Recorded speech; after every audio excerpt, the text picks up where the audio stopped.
before I'm here, I texted him, hey, coach, I will have my first concert after we won together. Just like, oh my God.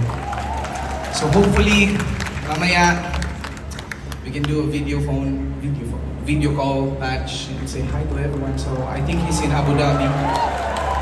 Siyempre, kung hambog ta nga natag Cebu, sinulog bit. Now,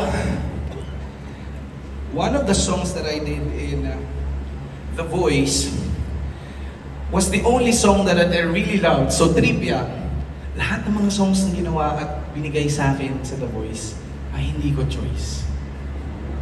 And that was really, really nerve-wracking kasi every time I do rounds, sinasabi ko sa utak ko, mukhang tatanggalin ako. It's so hard because if you compete with a competition, you really wanted to sing that song, you really wanted to sing a song that you're very comfortable. So yung mga kasama ko doon, nagbubunyi na sila, yes, akong favorite song.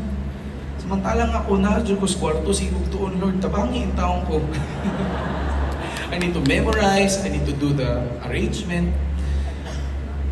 But praise God, I pulled through. And this is very timely that I did my first concert in Cebu. Because every time I sing, panampit yun ko Senyor Santo Niño. Senyor Santo Niño, tawanan ako. Luwi ka. And now, the next song that I'll be singing is the song that I only love.